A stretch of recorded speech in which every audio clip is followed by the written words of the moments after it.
Hello everyone, welcome back to my channel Harshita Education. Today we are going to start chapter 10 Motion and Measurement of Distances from class 6th Science NCERT syllabus semester 2. Hello students, let's start our chapter 10 Motion and Measurement of Distances from class 6th Science. There was a general discussion among the children in Paheli and Bhojo class about the places they had visited during the summer vacation. Someone had gone to their native village by a train, then a bus, and finally a bullock cart. One student had travelled by an aeroplane. Another spent many days of his holidays going on fishing trips in his uncle's boat. भोजो और पहेली की class में बच्चों के बीच गर्मियों की छुट्टी में वो लोग जिन जगहों पर गए थे उसके बारे में डिस्कशन हो रहा था। कोई ट्रेन से अपने गांव गया था, तो कोई बस से, तो कोई बैलगाड़ी से अपने गांव गया था। एक बच्चे ने एरोप्लेन से ट्रैवल किया था। एक दूसरे बच्चे ने अपनी छुट्टियों के कई दिन अपने चाचा की नाव में मछली पकड़ने की यात्रा पर गुजारा था। The teacher then asked them to read newspaper articles that mentioned about small wheeled vehicles that moved on the soil of Mars and conducted experiments. These vehicles were taken by spacecraft all the way to Mars. Meanwhile, Paheli had been reading stories about ancient India and wanted to know how people traveled from one place to another in earlier times. तभी उनके teacher ने उन सभी को newspaper में एक article को पढ़ने के लिए कहा जिसमें छोटे पहियों वाले व्हीकल्स के बारे में बताया गया जो कि मंगल की मिट्टी पर चले गए और वहां पर उनका एक्सपेरिमेंट्स हुआ।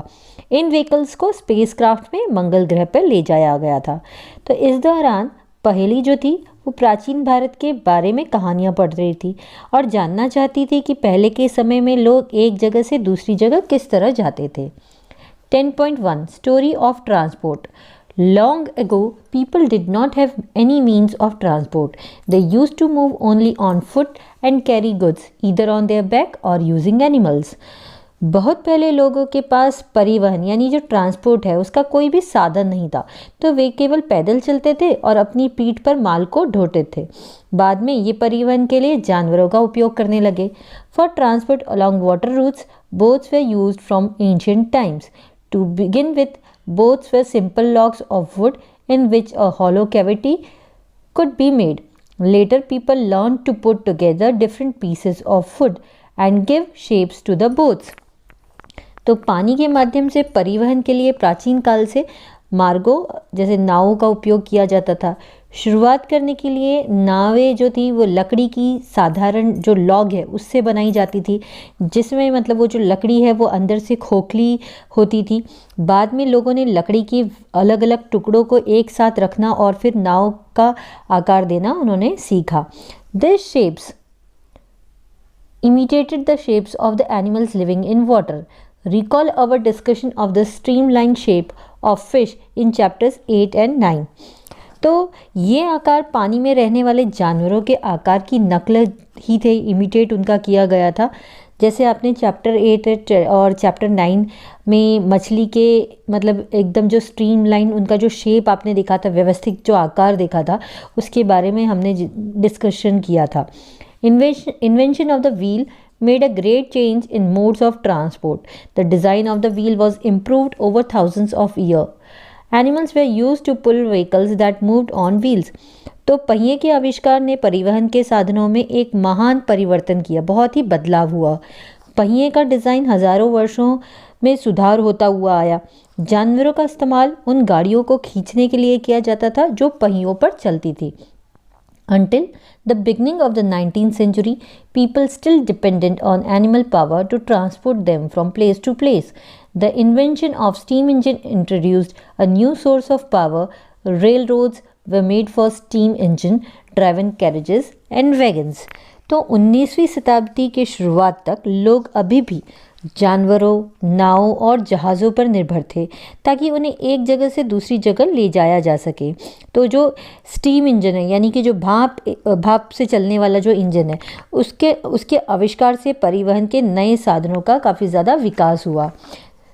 यहाँ पे आप देख सकते हैं जो आपको फिगर 10.1 दिखाया है, ये मीन्स ऑफ ट्रांसपोर्ट है कि मतलब हम लोगों ने कहाँ से शुरुआत करी थी। एक बैलगाड़ी थी, साइकिल थी, साइकिल के बाद जो बस वगैरह है, ट्रक है, फिर एरोप्लेन है, जहाज़ है। तो हम लोगों ने ये जो मीन्स ऑफ ट्रांसपोर्ट है ये एक अलग अलग तरीका आपको यहाँ पे दिखाया गया है। लेटर केम automobiles.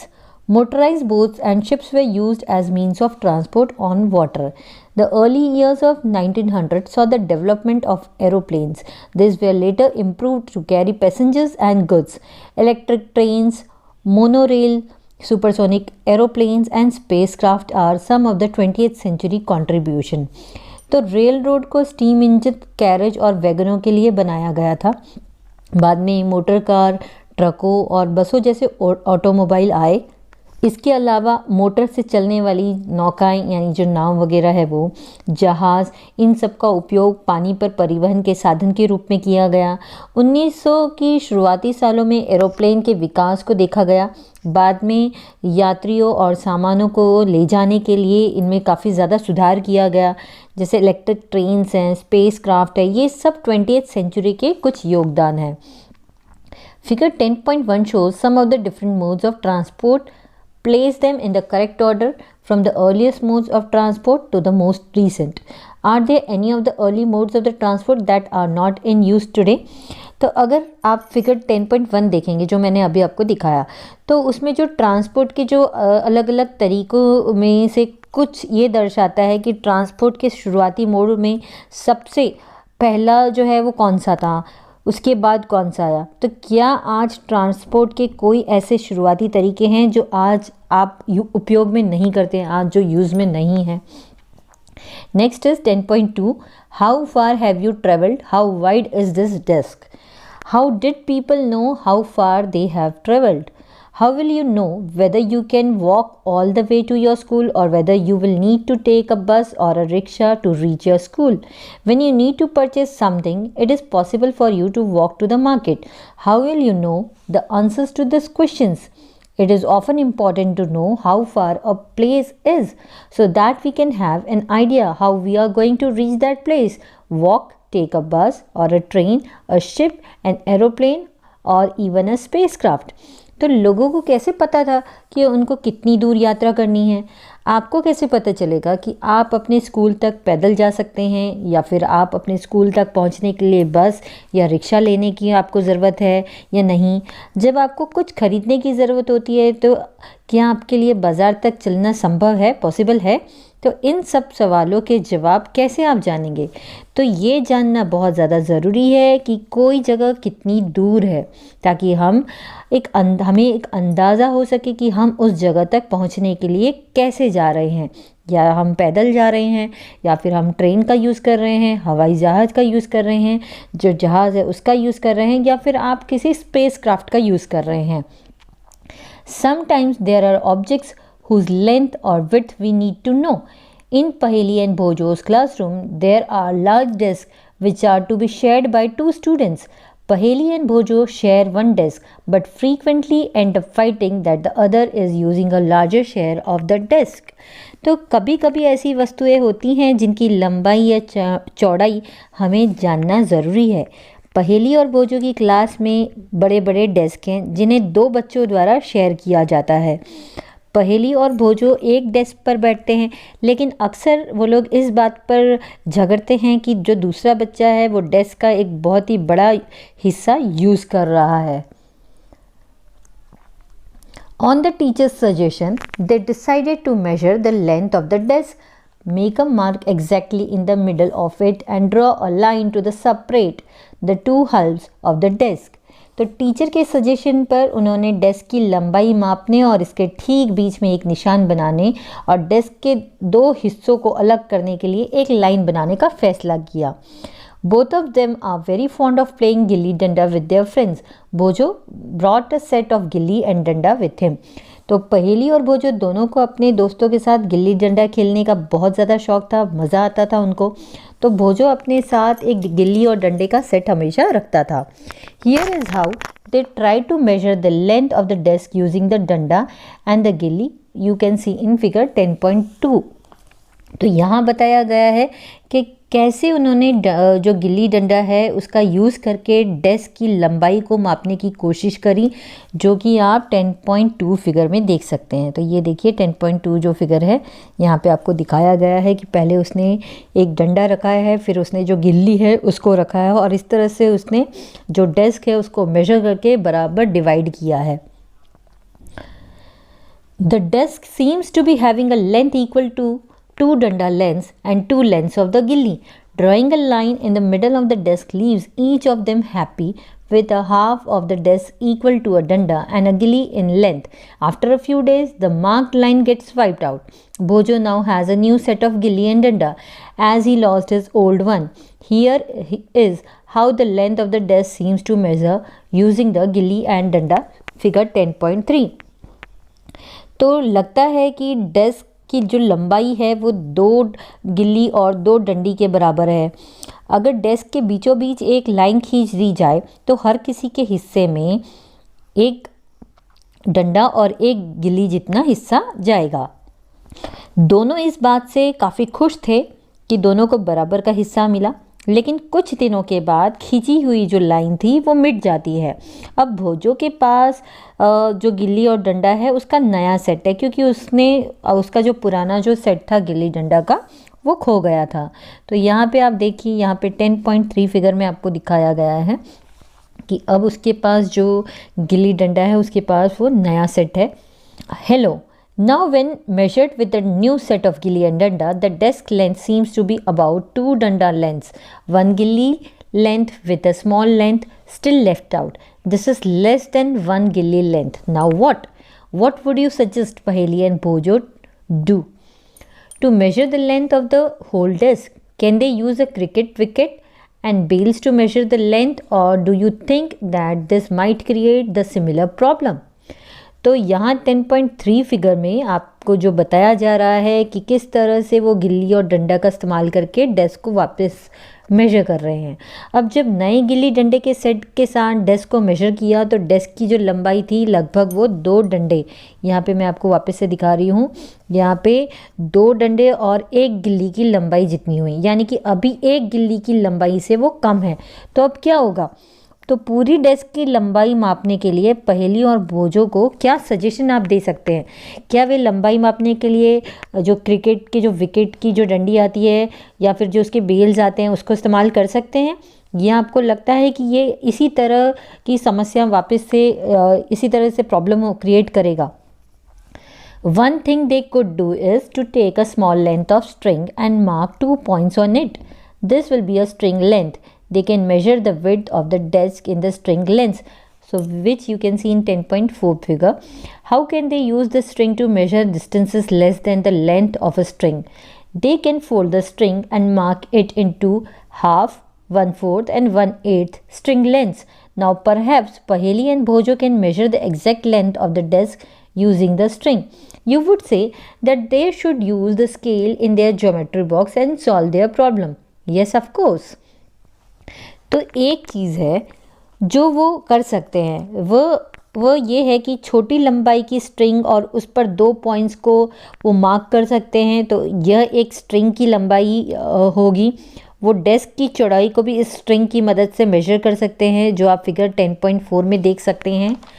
वे स्ट्रिंग की लंबाई से कम दूरी मापने के लिए स्ट्रिंग का उपयोग कैसे कर सकते हैं? तो वो अपनी स्ट्रिंग को फोल्ड करके उसे मार्क कर सकते हैं कुछ इस तरह, जैसे यहाँ पे बताया गया है कि हाफ, फिर उसको 1/4 में डिवाइड कर सकते हैं, 1/8 में डिवाइड कर सकते हैं। तो इस तरह से वो कुछ मार्क बना सकते हैं। अब शायद पहेली और भोजो स्ट्रिंग का उपयोग करके डेस्क की एकदम परफेक्ट लंबाई को माप कर सकते हैं। तो या फिर आप ऐसा भी कह सकते हैं कि उनके ज्योमेट्री बॉक्स में जो स्केल है उसका यूज़ उनको करना चाहिए और उनकी जो ये प्रॉब्लम है उसका सॉल्यूशन लाना चाहिए। तो इस तरह से अगर वो लोग करेंगे तो एकदम वो सही तरह से मेजर कर सकते हैं। Bhojo has been reading about the way people use to measure distances before such standard scales were made, and he was been trying to follow different methods of measuring distances. तो भोजो ने पढ़ा था कि लोग किस तरह से डिस्टेंस को मेजर करते हैं। तो इस तरह के स्टैंडर्ड स्केल्स बनाए जाने से पहले, जब तक ये स्टैंडर्ड स्केल्स नहीं था, तो उससे पहले जो लोग थे वो अलग अलग तरीक़ों का इस्तेमाल करते होंगे. Now there are so many occasions when we come across a need to measure lengths and distances. The tailor needs to measure the length of the cloth to know if it is enough to stitch a kurta. A carpenter needs to measure the height and width of a cupboard to know how much wood he would need to make its door. The farmer needs to know the length and breadth of the area of his land to know how much seed he can sow and how much water would he needed for his crops. Suppose you are asked how tall you are. You want to tell the length of a straight line from the top of your head to the heel of your feet. तो ऐसे बहुत सारे अवसर आते हैं जब हमें लंबाई और दूरियों को मापने की आवश्यकता होती है.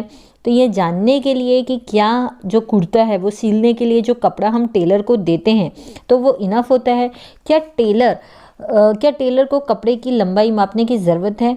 क्या एक कारपेंटर को ये जानने के लिए कि एक अलमारी की ऊंचाई और चौड़ाई को मापने की ज़रूरत है कि उसे अपना दरवाज़ा बनाने के लिए कितनी लकड़ी की ज़रूरत होगी? इसी तरह किसान को ये जानने की ज़रूरत है कि उसकी फसल के लिए कितने बीज और कितने पानी की ज़रूरत होती है. तो मान लीजिए आपसे पूछा जाए कि आप कितने लंबे हैं. आपने सिर के ऊपर से एक सीधी लाइन की लंबाई बनाते हैं. आप अपने पैरों की एड़ी से लेके सर तक एक लाइन बनाते हैं. तो इस तरह से हम ये सारी चीज़ें करते हैं. How long is this broom? How wide is this desk? How far is it from Delhi to Lucknow? How far away is the moon from the earth? All these questions have one thing in common. They all concern distance between two places. The two places may be close enough, like the two ends of a table, or they may be far apart, like Jammu and Kanyakumari. Let us do a few measurements to see what exactly we need to do when we measure distances or lengths. तो ये जो broom है ये कितना लंबा है, या फिर ये जो डेस्क है ये कितना चौड़ा है. अगर हम दिल्ली से लखनऊ को मेजर करें तो वो दिल्ली से लखनऊ कितना ज़्यादा दूर है. चाँद जो है वो पृथ्वी से कितना दूर है. इन सभी सवालों में एक बात बहुत ही सिमिलर है, सेम है. वे सभी दो जगहों के बीच की दूरी बता रहे हैं हमको कि वो दूरी कितनी है. तो दोनों जगह पर्याप्त हो सकता है कि वो दो जगह पास हो, या हो सकता है वो दो जगह दूर हो. जैसे कि टेबल के दो एंड्स कितने दूर हैं. जैसे जम्मू कश्मीर और कन्याकुमारी ये कितने दूर हैं. तो आइए अब हम कुछ माप देखेंगे, यहाँ पे मेजरमेंट देखेंगे कि वास्तव में हमें क्या करना चाहिए जब हम ये दूरी या लंबाई को मेजर करते हैं. So now will see 10.3 that is some measurements. Activity 1 is given. Work in groups and each of you do this activity one by one using your foot as a unit of length. Measure the length and breadth of the classroom. It is possible that while measuring this, you may find some part remains to be measured as it is smaller than your foot. Use a string to measure the length of a part of your foot as you did before. Record your observation in table 10.1.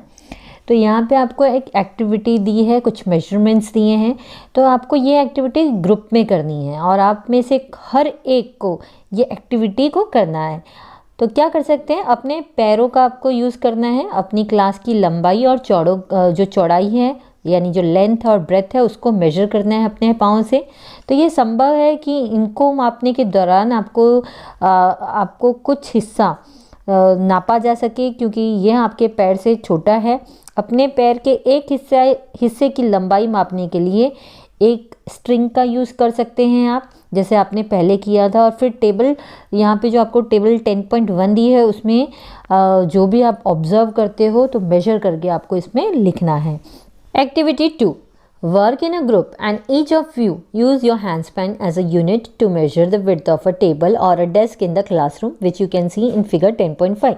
तो आप क्या कर सकते हैं, आप ये काम एक ग्रुप में कर सकते हैं, या फिर आप में से हर एक आपकी क्लास में जो टेबल है या डेस्क है उसकी चौड़ाई को आप उसको मापने के लिए एक यूनिट के रूप में अपने हैंडस्पैन का यूज़ कर सकते हैं. हैंडस्पैन का मतलब जो आप एक 10.5 फिगर में देख रहे हैं कि आपके अंगूठे से लेके जो छोटी उंगली है वो जितना मेजर है that is called हैंडस्पैन.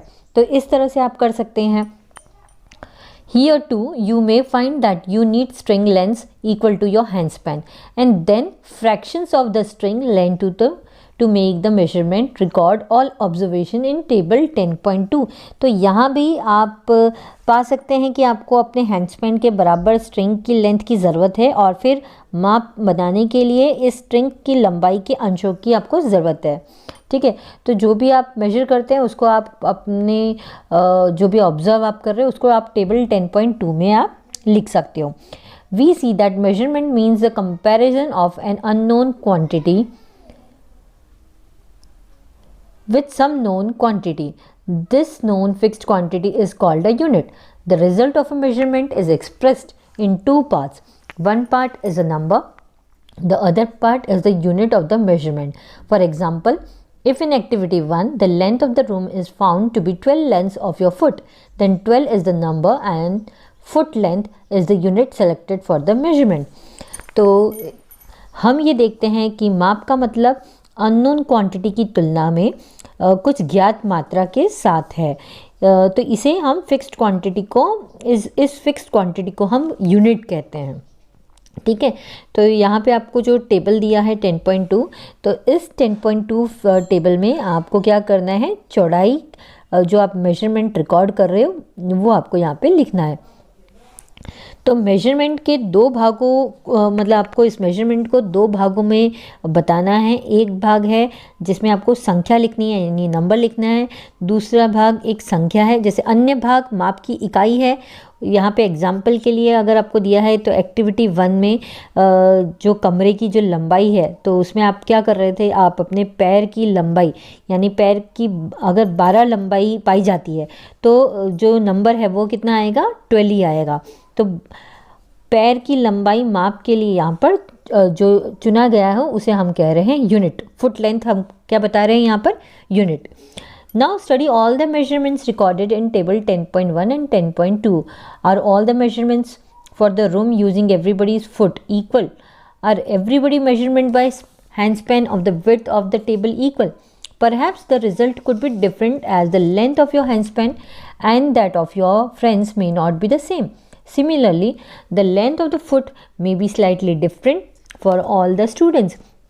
Therefore, when you tell your measurement using your handspan or length of foot as a unit to others, they will not be able to understand how big the actual length is unless they know the length of your handspan or foot. We see, therefore, that some standard unit of measurement are needed that do not change from person to person. तो अगर आप जो table 10.1 और 10.2 आपने जो record किया तो उन सभी मेजरमेंट को अगर आप स्टडी करेंगे तो क्या कमरे के लिए सभी मेजरमेंट सभी के पैर का उपयोग करके आप देखेंगे कि वो सेम है कि हर किसी का जो माप है, तो जो टेबल की जो चौड़ाई है जो आप जब आपने हैंडस्पैन से किया था तो क्या वो बराबर है। तो शायद हो सकता है कि हैंडस्पैन की लंबाई के रूप में सब अलग अलग हो सकता है जो मेरा हैंडस्पैन है उसकी लेंथ छोटी हो और अगर हो सकता है किसी और का जो हैंडस्पैन है उसकी जो लेंथ है वो लंबा हो, तो यहाँ पे वो चीज़ डिफ़र करेगी। तो आपके दोस्तों के समान वो नहीं हो सकता है। तो इसी तरह जो पैर की लंबाई है वो भी सभी बच्चों के लिए अलग हो सकती है। इसीलिए जब आप दूसरों के लिए एक यूनिट के रूप में अपने हैंडस्पैन या पैर की लंबाई का उपयोग करते हैं तो अपने माप को आप बता रहे हैं। तो वो ये समझने में मतलब वो उसको जल्दी से वो नहीं समझेंगे एक्चुअली लंबाई कितनी बड़ी है जब तक कि वे अपने हैंडस्पैन या अपने पैर की लंबाई को नहीं जानते। तो हम इसीलिए ये देखते हैं कि मेजरमेंट की कुछ स्टैंडर्ड यूनिट्स होती है, उसकी ज़रूरत है स्टैंडर्ड यूनिट जो व्यक्ति मतलब हर एक व्यक्ति से दूसरे व्यक्ति के लिए वो नहीं बदलता है। तो till here in our next video will continue our chapter. Bye bye.